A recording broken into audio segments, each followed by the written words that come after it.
Hello guys, പത്രമാറ്റ് പുത്തൻ promo വിശേഷങ്ങളിലേക്ക് എല്ലാ കൂട്ടുകാർക്കും സ്വാഗതം. അങ്ങനെ നമ്മുടെ അനന്തപുരി തറവാട്ടിൽ നമ്മുടെ മുത്തശ്ശനും മുത്തശ്ശിയൊക്കെ കട്ട ഹാപ്പി ആട്ടോ കൂട്ടുകാരെ.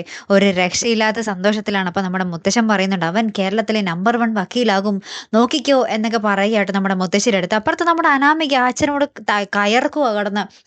ഓരോ മണ്ടം വക്കീലിനെയും കൊണ്ടുവന്നിട്ട് മനുഷ്യനെ കോടതിയിലിട്ട് ചൂളിക്കുക, അല്ലെങ്കിൽ എന്തെങ്കിലും കള്ള തെളിവുകൾ ഉണ്ടാക്കിയിട്ട് അയാൾ കേസ് ജയിപ്പിക്കൂല്ലായിരുന്നോ എന്നൊക്കെ നമ്മുടെ അനാമിക കടന്ന് ഒച്ചപ്പാടൊക്കെ എടുക്കുവാണേ. അപ്പുറത്ത് നമ്മുടെ കനകേനെ കാണാൻ നമ്മുടെ 2 മൂത്ത പെൺമക്കൾ വരുന്നുണ്ട്. നമ്മുടെ നയനയും നവ്യയും വന്നിട്ട് നമ്മുടെ സച്ചിനെ പറ്റി ഇങ്ങനെ പറയുന്നുണ്ട്. കേട്ട കാര്യം സംശയം ഉണ്ടല്ലോ എന്നും പറഞ്ഞിട്ട്. അപ്പൊ നമ്മുടെ കനക പറയുന്നുണ്ട്, ഏയ് സച്ചിമോ നല്ല പയ്യനാ, നമ്മളോടൊക്കെ എന്തൊരു സ്നേഹാന്നറിയോ എന്നൊക്കെ പറയുവാണ്. അപ്പുറത്തപ്പം നമ്മുടെ പോലീസ് സ്റ്റേഷനിൽ നമ്മുടെ നന്ദു അപ്പൊ നമ്മുടെ സച്ചിനോട് പറയുന്നുണ്ട്, സാർ അയാളെ വെറുതെ വിട്ടപ്പോൾ എനിക്ക് ശരിക്കും കണ്ണ് നിറഞ്ഞു പോയി, അവനൊരു പാവാണ് എന്നൊക്കെ നമ്മുടെ നന്ദു പറയുന്നുണ്ട്. അപ്പൊ സച്ചിയുടെ മുഖത്ത് ഒരു കള്ളത്തരമൊക്കെ ഇങ്ങനെ മിന്നി മറയുന്നൊക്കെ ഉണ്ട്. അപ്പൊ ഇനിയാണ് യഥാർത്ഥ കളികൾ വരാൻ പോകുന്നതല്ലേ. കാത്തിരുന്നേനെ കാണാട്ടോ. അടുത്തൊരു വീഡിയോയുമായി വരുന്നത് വരയ്ക്കും ഗുഡ് ബൈ.